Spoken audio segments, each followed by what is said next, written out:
and Congress has yet to enact a single appropriations bill.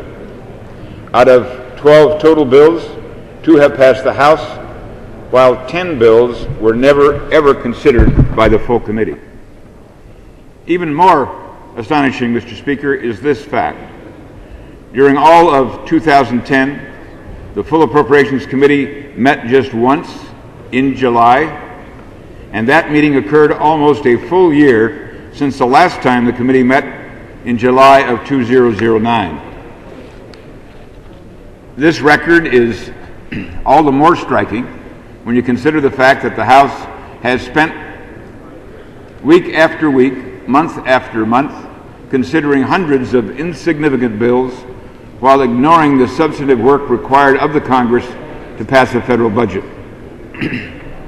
Today, the House is considering a 2-week extension of the current continuing resolution. Chairman Obey and the Democrat leadership are hoping that 2 weeks will be enough time to muster enough Democratic votes to pass a massive 12-bill package loaded with earmarks with a price tag exceeding $1.1 trillion.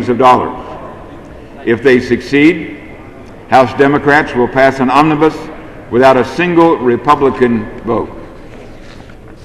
Democratic staff in the House and the Senate began negotiations on the omnibus spending bill after members of Congress left Washington in October.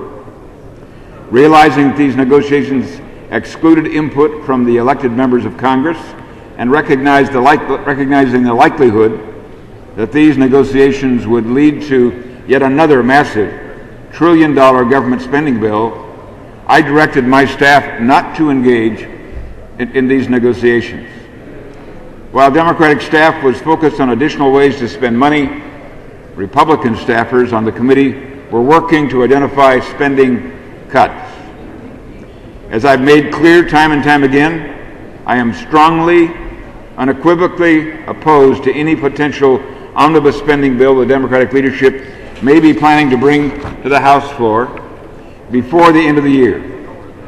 Likewise, I remain adamantly opposed to extending the CR for the balance of the fiscal year to current spending levels, which are, frankly, too darn high. I am encouraging my leadership and each of my colleagues who are concerned about excessive spending to oppose any effort to pass an omnibus or extend the CR beyond February. Voters have made it abundantly clear that they want Congress to cut spending starting today. There's no better place to begin this process than by returning the U.S. Treasury to the U.S. Treasury unobligated funds from the American Recovery and Reinvestment Act, one of the most costly and ineffective bills in modern history. For this very reason, I introduced legislation on November 15th to immediately rescind billions of dollars of unspent federal stimulus funding and immediately applying those dollars to the deficit. I'm hopeful that rescinding this funding will be among the first orders of business in the 112th Congress.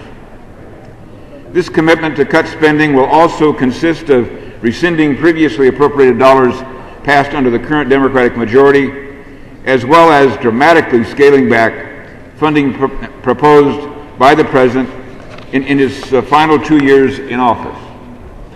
I believe we ought to extend the CR until February, allowing the House Republicans the opportunity to begin putting our nation's fiscal house in order by completing the FY11 appropriations bills at an FY2008 level or below and saving taxpayers at least $100 billion. It would be the clearest signal the House could send to the American people that we got the message and take seriously their commitment to cutting spending.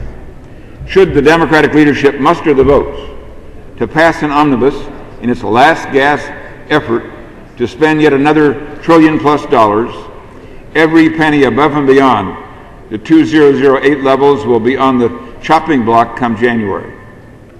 Or put another way, if House Democrats use their last 4 weeks in power to spend another $1.1 trillion, House Republicans will rescind every penny above and beyond the 2008 levels when the new Congress convenes. Mr. Speaker, I believe we should have shut down the government, but I cannot and will not support this CR because it continues unsustainable levels of spending established last year. At a time of historic deficits, record debt, and 10% unemployment, I believe we owe our constituents more than the status quo. Let's start cutting spending, Mr. Speaker, today.